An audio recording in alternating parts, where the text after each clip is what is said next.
मैं तो नहीं गई, लेकिन आप लोग जाते हैं।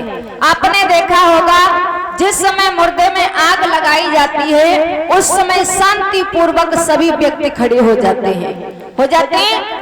उस वक्त जब खड़े हो जाते हैं तो उनका ध्यान उसी चिता पर होता है। तो सोचते हैं कि आज ये इंसान इस प्रकार से जल रहा है, किसी दिन मुझे भी आकर के इसी चिता में इसी प्रकार जलना पड़ेगा।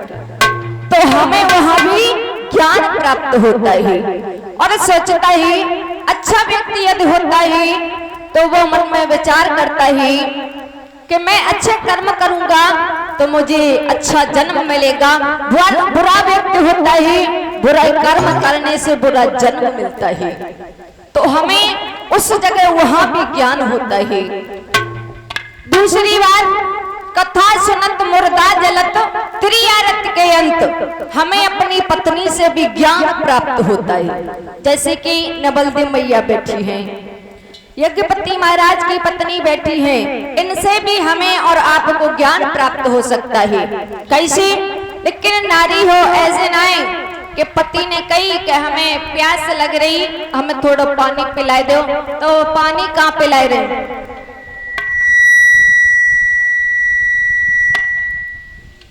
जैसे कि हमारे अवधेश भैया की बहू है, अगर उनसे कही अवधेश भैया ने कि हमें पानी पिलाई दो तो क्या कहेंगे?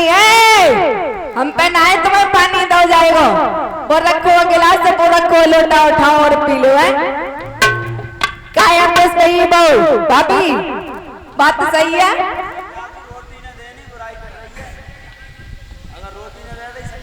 नहीं, गलत बात है, भाभी तो देती है। कुछ कुछ माताएं ऐसी होती हैं जो अपने पति की आज्ञा नहीं मानती। तो बताइए, तुलसीदास थे, उनकी पत्नी का नाम था रतनमाला।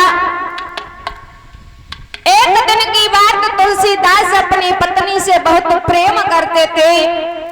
तो एक दिन रत्नावली अपना घर छोड़ करके और अपने पीहर के लिए चली जाती हैं।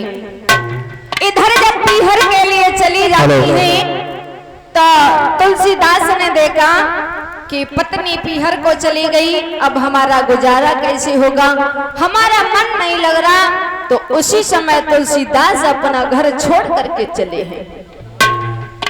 आज जब घर छोड़ करके तुलसीदास चले तो देखा संध्या का समय, नदी पड़ी और नदी में कोई नाव वाले इतने अंधे कि उन्हें वो सर्प भी नहीं दिखाई दिया। आज रस्सी समझ करके जब चढ़े तो रत्नावली के पास में जाकर के पहुंचे हैं।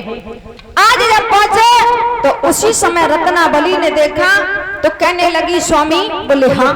बोले आप? कि हाँ, मैं तो आपको घर छोड़ के आई थी, अभी तो मुझे शाम भी नहीं हुई तब तक आप आ गए। बोले आप आए कैसे? तो उसी समय तुलसीदास कहने लगे, आप हमें पूछ रही हो कि हम आए कैसे? तुमने पहले से ही व्यवस्था कर दी थी। जब हम आए तो नाव हमें पहले से ही तैयार मिली, तो हम उस पार निकल आए। खिड़की से झांक करके रत्नावली ने देखा तो मुर्दा बहता हुआ जा रहा था। फिर बोली, महाराज गेट लग रहा था, आप निकल के कैसे आए? बोले रस्सी को प्रबंध तुमने पहले से ही करो, तो रस्सी पकड़ के हम चढ़े आए। तो उसी समय जाकर के देखा रस्सी नहीं बल्कि सर्प है। तो रत्नावली समझ गई कि महाराज मेरे प्रेम में इतने अंधे हैं कि उन्हें कुछ दिखाई भी नहीं देता।